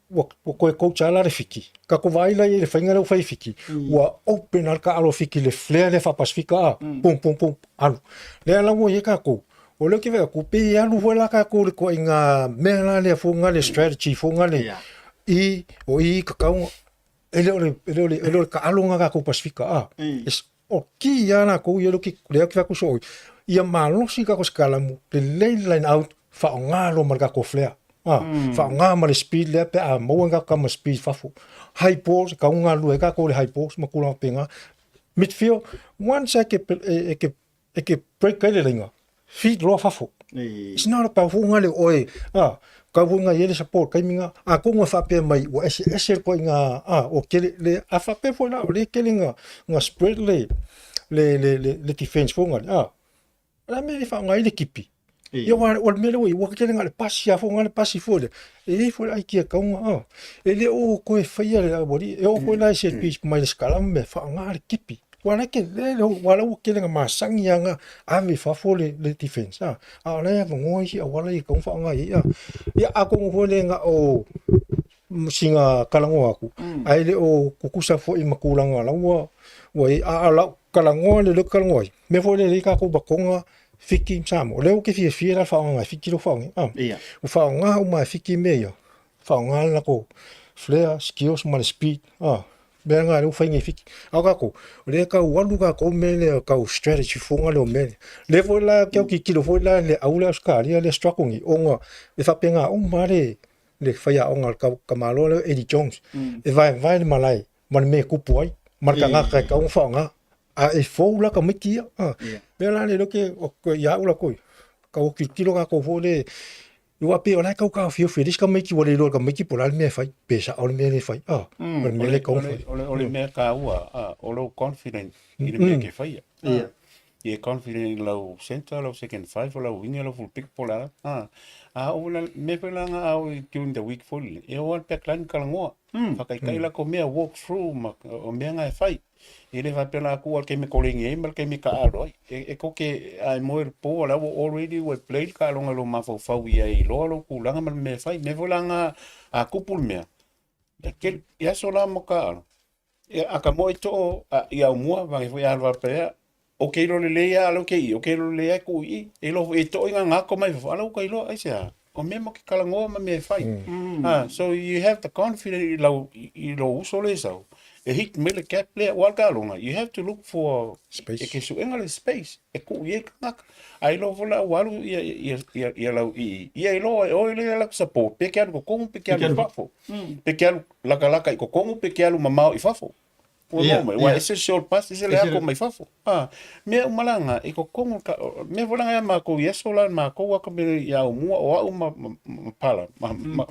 e au va ko lo que la ko ka mi lo que e fai o kon ia sa ka longa ia sa ping e o ko me kia nala me e ma fai ko fo ya me la nga pe on fa ko la ka o me ai ka me ki o picking ai por la o piki o la unga winga ngai fai ko la ngo o ko i me fai o i lava combination e fai ke o la vea le sauli i marmalama fo i kulanga me fai tele nei puna oa ono le tato taimi o tele nei sosia ma nei tamau ai nga o le nei oa io o le tato proclamento tele la to o le manu Samoa o fo le pulenga lai mai mo mai e mau fo i lava no la to te mau ai le rua to fa te tala o le tangata ia nau ma le tangata e talia le fautuanga ma le tuala e action game e uma ma apo afifi mali o la fa siri muri e tau lu ngai le tato fa so no le vo vai tua tale le tato tai ele kumu ali malaili ele kumu malaili il kalonga e kau nei ngisi to e fo ia la u alo ma fo ai se kai minga nga kai le o fior malaili o le talonga muri an man Samoa ma o Blacks na fa ia ona pe o se kalonga o taimi fo i o lua o Tautai alo le manu Samoa pe konga pe fiki po ai lava po e matua se pese sa sangi fo le la tu o tau le tu sa le o ani le vai nga be se fo i mo mi ai le lango sua ia o vai nga fo o tu pu le te ia o tatonu lava ia e fisiringia lava ale tatou lakapi uniform tulaga foi le faiga pokalame ma le faatamoega foi ia po le atonu ale tulaga foi le ua tulaʻi ai i le lē toʻatele foi o le tapuaʻiga e o atu le malai ia po le mea foi ua faikakafoga le upu foi le se ia ua sau foi le fiu ia ua akavai aku le komegi ai sikagaka so ia e pesi le o kale kokō sakakalo ma sokafaʻi foi le ia ele fa peor fa ku ya kalo na ku e mga omia lang ane le ko ma fau ya kai le ko la fo le plisking ya kimsano ako e kumu ngel ka longa pe le malai pe ale la ka penga ngi ko la fese au wala ma kama kwai ngi ya ma se au kama kwai samo ya on kitchen racer le ka long ai power me a kitchen racer ka longa le al mo samo ya kalo ko la ya ngo fo pe ka longa so ai lo de ai nga moro hui ka pero ya lo kalango lenka ko vai uma ko kalonga le uma wala pisma uma pero plex nka ko vea ya kata ka ko vea ko makoa ka ko vai ko i kama ko lo plex ma ala mele i foi ya kama ko le Samoa o i foi ave o kale so sia mal malama mal ko mai e wi foi e support mo i foi vi foi se la ko upu ia i le au ma me fa pena o me i manga o mia el ka ko au e kalo foi le sunga foi fa ia onga pola e ka ua e ka ua i o mea nga o le vaku i kongo o ko mai ia ma ka kalngoa pola lava kulanga me e vai e foi i le manu ma ka me ki o la ka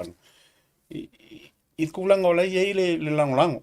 wa e munu mai lo ko kan kala pia pa aku kamai i o lava ka manga wa inga o Samoa nga va koi fa ku mul ka lo ngai fa ia le kupule me o me langa ka nga ka wa ke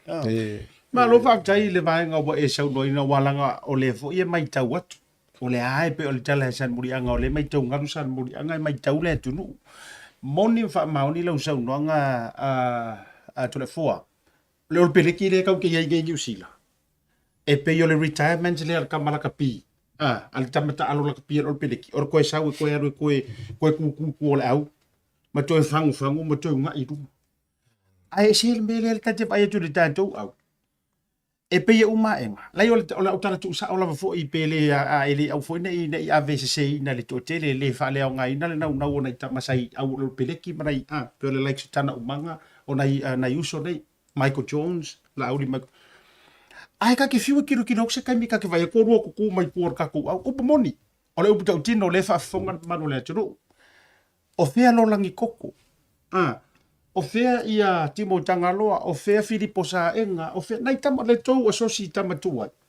se te mi fo ile le ka ke vai ku ngala u fa sa u fa pe mai o do le o tu mai tu o le au ma se ko e ka ku re ya ku le culture le anga no u le a ma tu langa le sipili wa pi o renga nga fa ka maka aro le sipili le na au mai ya so ya ai o tango au mai o ask mai fo ile tanto uni la ka pi sa mo ina ia mo mi la tu so son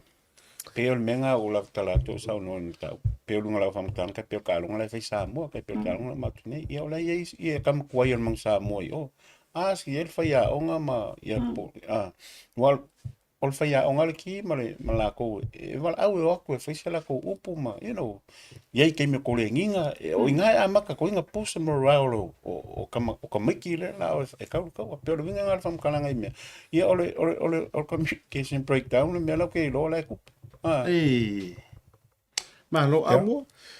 Na usa no ia Toleafoa ia te longa vo ole o kulanga umala ko ia marki ole mea nga le kako yungi la kapi. Ia. Inga le telefo ia le ngaka fo ia ko ngole au. Ia a ngaka fo nga le ua vai aku a pe ua moul ka po inga la kungu ole fa pe ona le fa sili ia o tulanga lana ia o tauna titilo le tato yungi la kapi. Pola tonu tulanga na mane tele sili le wa sili ai yo a se tulanga fo ya tilo ia ma tanto ia pola tonu tulanga le ia pola to ia la tonu le o le uni tulanga fa pena fo le o lo vinga tala mo ma lupe e ia fa tala tati fa lo ba tu o tato so ta ia tu Samoa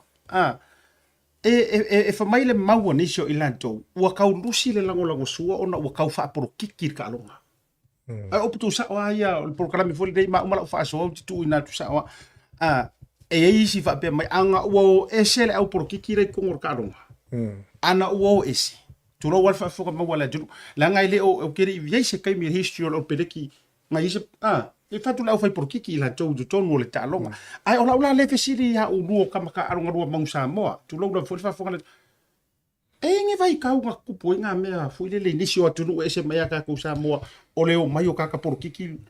ngo fu fa uru ngora o ta o tele le o te masalo me tonu na le o le fiki la le o ese dal por kiki le sai au ia matolia len tula mai nei al tele fa fita o ia fiti se le ni tula fa pena ia matulanga fu por kiki le sai ia le la o ve se umalava ia le la o ta se ta o tulanga le le na ua e ta ua le porkiki ia le foi fa te ia toi ai le la ua to e mana tua lola tulanga le tula mai fiti le sa a inga na a ngina foi lungo fa salongo tula pena ia tulanga o le se le ni o tanga te tono le uni porkiki tula pena wango ese la male la ua kula mai fiti ua manguia le e le va pe voir se kula vonga le la ka kosi o ia tula pena ia ai e ta ua te taula wa on to e fa fasili me tu il tanto la piu ia pe an sa no ia to le foresta to pokala ai lo te le oina alwesi kongo io o tulanga na fa na fa lo tele le vaenga le a se fo e la ka mai ka mala so tu na Samoa ua te vale lo to fia tapu wa io le to tele ai ua pe ua tau mau le me fuile le se ka ko wa mi ia len ka ko sfuru va so le tele a tu fol tatu standing in lunga pe fa pe ole vai po le ka ko sfuru io pa to le tatu to pa tu tua ma tu la fa pena ai fu ile au mai ngo manantu au mawalunga ole a matua mo ana fa so atu le tatu malai ai pia kile mai e au fiki makari kile ko pa mai tono le tatu tu ia o le mega io ka ko nge ole fa fo ku nge e fo ia sili ko ngol ka ko yungi la kapi ia mal la kapi lo e fa ke kai nga o kala o ladies development of ia mai ia ola valanga se fa fe la nga ku ia a inga ko miki ia le o nga mo ko fa ia o nga o sa mo mal nga o leo pa fa ia o ia la kapi e o ka ko su e ia ku la nga le me fai ma i le nga ko le ia ai a o leo ia o nga fa pena ia fa fe fo nga i le lang suala ku a ka ko le fa ia le me ka ke o invite mai e fa fe nga ke au ka ko ke o mai pa fa le sandwiches o winga fa ngo fi nga me ai le valauria la me na kalu ia o me ko ngala nga la me la ke au ku kumula pe pa pe fe le yo e valau e ngofo me la me la ku fai se me fai se nga luenga Se o ka ko o ka ku ma nga lui. Fai me fa ku moi pu ma vangoi. A la ku fo e le fi ka ia me e fa ya we se a va ku le ska o ngi nga e nga o e isa ke si la kia o. Lai ma lio ta tele me ta o le tau runga nga le ta tau fa so e se fol tu langa o te lo foi o se vai nga muli le o le o no ta tu a fe la te jilo me tu langa fa pena fa poi li a foi fa fo ma wa ta tu o lang o le kau kilo uma po o fea le vai sua le tau ta malahai tu langa uma now coaches in terms of coaches o le kau ke mawanga coach le ta like so la auli Michael Jones il taimi fo o tona tana umanga vavasa manai o tangata nei they have that o le fo io mai tatu key players manai tatu tamata alo matulaga fa pena they are professional players o le aka ke ka mo fai kuri wala nga yo fa tasi o fai vai tapu ia e mane manuia vesiri ai se o ka ke vai ka ko au maka ai se o ta ia ai le o live vinga fo i le o kofu se fa pe foi la wale o balai ona pe o ka ko ngai ka ka le ru malai wale live mai le sky al fingo fie o kario lo silinga set ka fo me vela tenu awangi ngalo lo wala win awangi e fa kamala lo wala win pe fa ya onga pe ka maka alo pole ala ye ai lo wala win ye fa ya me uma e vi ai le tu ai me se ka ko maka simple as en kanga breakdown na lo fa punga o la valanga la vea la mal toinga me foi le ai lo so vala winga nga ka nga wes malolo mailo mau fo ele nga e siri lo wal wes il fa ko nga sole e wo ko ya ka ko sa mo fa penga ya fa yar kala masa ho ile le ai lo so bele fa ma vai pe ai lo fo i wa uma me ko kia wa uma fo i lo kia ave lesi ma tulanga o tulanga nao le tulanga le wa tula e fo i la kapine vai taimia ya ole o tato tunu o le tunu e se fa me melo me ne talo o sta longa e ka o kulo a fa me o se ka rio ya lo fa me e se o ka me ke ma ko ki nga ko me ke la ko ala wa ya nge vai ka wa ya e le fa pe vole ne che o manu o le se fina nga lo nga le pe fa tawanga vale fo i alum fa na o lo tula mai te ne vai tau ya ale talo fo al tato tunu vole e misalo le ya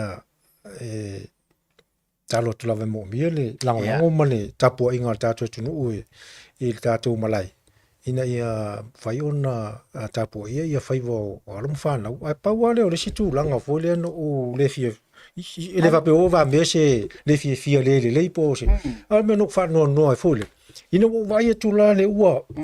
fa tasi matam fiti matam sa mo ai fa umale lotu o pese mai pese fiti ai ko ka kalo mai marka mafiki o fa pelo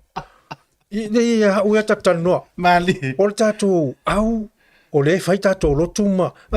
ale o avangel malolo me o le fa ke siano le fai o fa pe o mala ori vai o me o malaya e ka u ke le me le tuma le anga me si foi la to o ta ia tatu au le au le ia la to lo taiulu mala to lo o managing tatu au fa taua ele fa pe nga le malo yenga ko peselo kele la ima o fa ngua ka ko ye fa ye pe ko ke malolo i fa sa ka kau ka kengi makam ka ko suore pese ma fa uma ka ko kalo ma fa manguia ya fiki la ko malo fa manguia la ko ko kali wo au ya wa ye le tara sa mali vai fa la ele au mo ka ko sa mo le mangal ko ina au ko mai ngu ko ai au ko fa fo ia e ku mai fesi si me fo ia si le kwai le va ko lu ka lo malo bless e mamu i makauli e fo le haka mao makauli i mai le langi fo ngi me e ku ala vanga o mo le haka mao li fai ka ko fai le au o fiki poila poko ia Silvia ia ke minga ia ole o unga se mo le ula vale fo ia ele va per inga osomlo oso ko makako o me fo unga ia e pe fo le ka ke ele va pe o le kulanga ka ko ka ke fi nga ka ke va pe a kula vango o wo ki ka ko ia ka ko ping ia lungo pe o le nganga me le la sa ungo ia langa fo le me fa inga ke ia nga wa ka kala fa fi ki ko pe ka fa inga o le singa me ia mua ki fai kia wa penga wa ke loa ke ia o le mal fa fi kia la fala ia ngo fa ia inga mai o so ai la o le isto o ke pa wa ia kunga o so mal pe se vi ka fe so ai wa e fai la kana fai la kana ya ele va pe wo le fai la kana le ka penga nga fu la au le iva le nga ma ko ya la ka ke ia ka minga i o la Australia ni fai ka lo hoila konga Samoa Fiki ma Australia mo ka alo Australia lang ma ko Australia fai ka penga le nava ya so ako mo fai ya kula vai i ka ma ka alo la wa o ke le ka alo le ka u recover la ve fo o fa ku va ai ka penga le o lea ke vai kwa pe ya le ko ke mama ya ko ka lo ai ngal ka ye alo ri ma fai na kana asiat ta longa na ngale le akapenga ngore ya malo markalo ngo malo fiki ya makoria le ka kero ka ke ngo fo maka ko ngal grandstand fo le o Oscar malai na le ai fo par matanga fai ka markalo ngal po kwa fa longo ko kwa I kau malo le fia ma fo langa le sa fai el verso aqua so le au ko ke kari ko ka penga le ka ai ko ke le nga mai ai la role I le poku la le ya ole la o ke ngofo I ku nga mana so ke kiau ya ai le ku nge I es ko ngo ku fa singa pramu so le fa lang ka langa fo le ile au ya markai kai malanga vo fai au ya talpus ya wa vale ole melang le la ki ngar ki o fa longo kulo so le ai la pe pese malo mo fiki la ko pokua o wa kili lo la nga malo le fie le la vo mo nge yo o mo mar kap kengi vo is kamo vo yo petlem o fa kulo ya ku fa singa e fa sa kala o ku ko alu o fa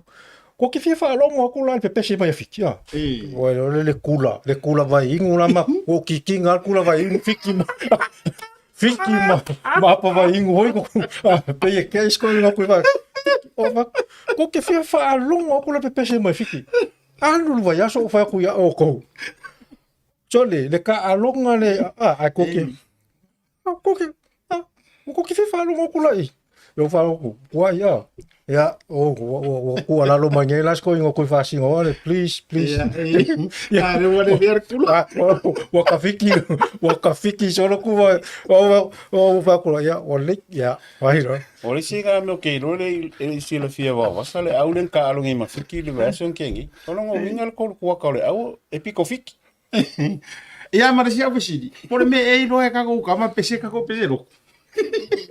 e wala ofisidi na te ofisidi ia por me e lo lukuri o le me fa ngo fie e lo lomi pe o le asi fie ko le fo e ka penga le ya ka pese ko umano kama mala ko pese e o lo le fie le si fie ko le fo e ka uma pese wala ngale mo ke mana malama e le ye ko me ya ku folo ma pese nga o le fie ko me loku ya su el pese la ya pese lo makam o le si me a o le ngala palo ali lo ila pese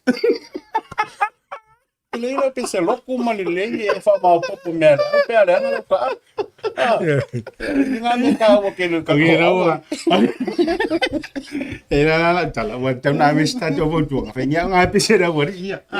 ma pasa pai lei ka penga ngola loku me au makamba penga ole ma se ve au e alu ka mai se ve au e alu sila nga me tu la jero ka nga beska ko fe ore ia dia o fe wa ri pe fa pe ka u yo e tu ala lo e ka nga ai e vol fe au ma ko le lua fe mal fiku e va ku yo sol fa ko ki oki au ve se nga vele sunga le ia o ke lunga vai mai ola ori sendi o le ile ka avoi me bo so fa ko fe o ve o ia ia la nga o kupula ko ole la ia mo nga ka ko le fa ku yo para ole la mo mana va mo pero un ka ko e mano di ke no e ke si fio e sia ala pisa ma eu pe mo poca la me la ru vidia vos ava ku o fai o ta ko au yo ia awore manga ia le lo tala awore ava ku foi na ku ka makuai ma mi se alu su ya se ba ku foi se fai lo Ele tulanga na asiata. Atau te tala noa fore le tā ua whakau inga. O le o kūmanga a me se fo ia le ia mangingo le ka malanga o kaimi fore mako ye. E kele foi ka mai ki kaimi oku ngei whangau ngei Australia ia makama e malosi piko palai. Ia enga mangingo a mana mani. O le si tulanga na ia fsiringia foi i la tau foi ia vaengi foi. Ia ia se se kai malanga le fie. Ia kalango mai. E tau foi o na malosi le leo. Tau malosi leo fisiringia po lava le malolonga ka kokama le ole uminga ngofo kaunga moi lava le malolonga tino fa pena ia maresi me ngo mo fa pe ia mai se vatu bala to tai to oi hotel sen no foi pat ele no fa so foi disi ia ai o jelo no le tatu taimi la fa pa fala ni si o vaenga o le vaenga la vatua pe fisili le nga le to tere la to le fa fisili mai ye o le tatu teng o uri fa la kusenga a for fi ko ri ale wa tele ale o mai mo mai lungo tatu programa le ala le a fa yo mai mo mai o senga le la ko kiki o le swing o le senga tasi le fisili o le vanga ku mai le programa le talu mai lava pe o fa so i talo ngon Samoa era tu na tu luma screen de silsila mai e se ma fuanga wa ve se mai le tato loko le ali Samoa rugby union le tato talita e pe ona ilo ai le tato jesi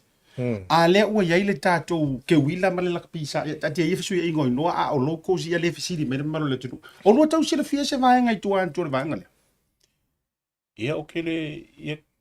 ave o ka ke fo ka vai ku o sui mai ia wa le me ko nga me fa penge ka nga me se fisili la ku sila kongu ul swinga menge wala au samu po le arku langa ia mafuanga la su ye ia o fie foi me ye fina ngalo la tunu ia pe ia ke o ka ke ko ver ko sui mai ia pe o me langa lo ye so ye lo ka ilo ya Aumua ia makako ia o me ai lo ia ilo ya ia e ka kau anga fisili mai le ko upo fe ye la ko finga ia wale o pingale ka ko la mai ka ika o ia i o le fu ia lo ia to Samoa ma i ka ko mika i le pinge o ka ko o lo ia le ka nga vai o le fa vai le to Samoa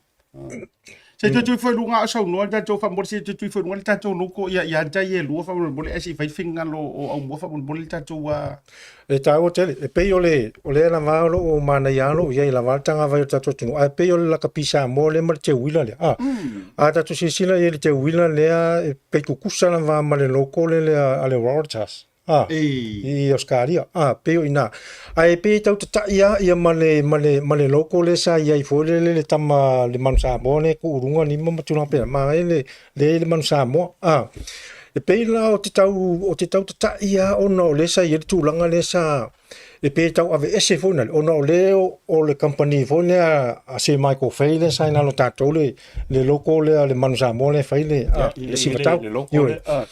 ona o leo te mantua ina sa iei le taimi na lae ma te ia whaafonga la tunu o lae ma te Peretania ma tuinga mala o walo whai talonga a whamai tuinga mala a uma talonga leo kula whanga o piki oi lau whonga o lesi e vini mai Michael Fay la sa so ai o le wala au atu la leo to ino Michael Fay sa ia whapea mai ai tuinga mala o leo Lela faile court case male la piunga Samoa o ngau nga on la piunga Samoa le ko yai ma ko fake tonu sa manu Samoa limited o ila le sa yele swinga le la ule lo ma umutunga mala le la yele swinga le ona o le sa malie pe yo le malienga le o tai fono ia le fionga la uli Ellen Gray o peyo ia na vai ia peyo kis la vale sa tinga inga le fainga fa tu penga o ila le sa mani dia lo tai fono la fionga la uli Ellen Gray inga ia merge fa kas sau kong company le tau ave inga ia le man Samoa le na sa pe taila o ila le lo ia le vanla le na sa to fa fau mai lo la ia le sito hotel le tulanga le ave ese ia la uli ia ai fa ofi mai lo tai fono le ia o ira le tula I mai le ia ole langa ole sa mai le fono le matu nga mala na ma umtu nga mala o Britania ile fale tu nga mala sa vile toila mai ko feita o toila tulang tu nga mala fa tu nga ole make I mato ia ol mo lusi fia ole ko manga o sa mo makule le la kapi sa mo okay o ira le ole ko ia mo si fia Le la ule ko ia Michael Fay, ma le manu Samoa Limited. Pio ira le o kikiro, o le si awana le kang fai fori inga ia. Ia o le tūlanga lana,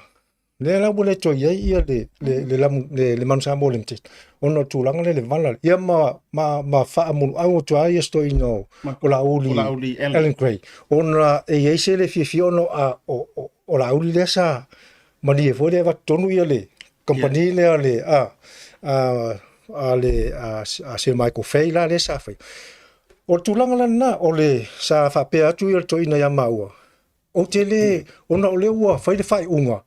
o le ua oune le pālangi le au Samoa. A whai mai le tanata manoa. Inga, o te le, I'm not that stupid. O la mea la unga fwai fua avela usa. Ngā ana no ua atu tonu, ona ua mana o mia Samoa se fsosani tūlanga o le selin. Ai, o le whawhetai la ta manoa, ele i o ona avele. Ele i ona ave le whamasino. Wala tala te manoa. I o mai Samoa man miliona. Pe awha peo le la matumana la ave. Pe awha matamano. O ke le whaia na tūlanga. Langa o le au o le atunu. Le la o matamini. O lo o no whai whapena le mata upu. Ia, mai le o avea fo il tamano. Ia le tūlanga le court case.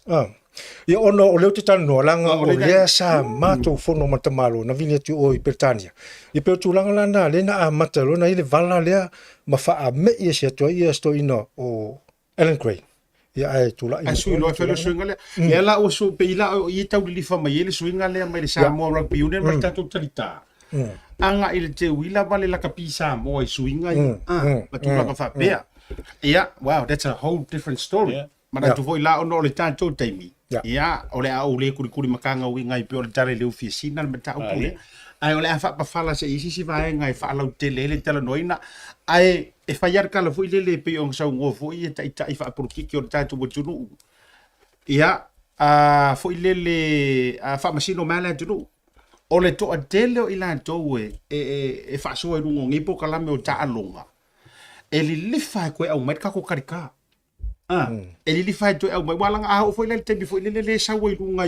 il vanga foi il fa lo longa mai au ka aro ka ko tato sko porque wila la o sa wai tato le tato au ia e mo yo le ile aso tato te wila ai i yona tala anga mo na tuat e le ya se kala fa sa moa ka ilo ye ngi ku ku o la vea se ko pio no lo bengo mo so oi po le langa mo le maali po fa tu i te leonisio Pol va fefe ia Aya ono o tatou festival lea ina ia o atu turis ia ele o kukulisi o ka ko ke wi o la o te wila tatu e fo o yo lea ma le mai pa o programa la ngola pa tari la uga onga o la si le matou va ayuta o le matou programa tuli mai le vai so fo le afa wa o le am talinga le o stato programa fo lungo o programa mel Blue TV au nanga Blue TV ia e antua lo fo ia pe fo e tama ia no to si le fo la ia le tūlanga o le ai se ia le fa so ai tūlanga i talonga ai fo ni si o vai ngai to te fi ngalo Samoa ia e au ia ma fe ai ni fa fisili be tūlanga a le fa to fala inga Aumua me se fo le fionga ia i le Pristine o tamatoia le Samoa omi mai le page le tato Blue TV ia na fa iro na ma to fa so ai fo maga kua o fa so o kalonga so sto inga talo ai o fike mai eu problem fa lo ko ifale kongi mai lunga e ama ko i kalmo pa kalonga pe fa ia vai ko bola ungari malo ia ola ma to fasifo moni fa maro pranga fa te lo fionga mua to vai nga mi fa lo fionga to le foa anti Aiolupo tu sai fo tato por club le va ngole viafi manu te le fa manga se manga le to mali a foi fonga va tele e li fa ia e kimu o nga fa maile ia le sami o ona e ia fo ila to a fa pe fa longo fa fonga fo il tu langa fa pe mai ole ia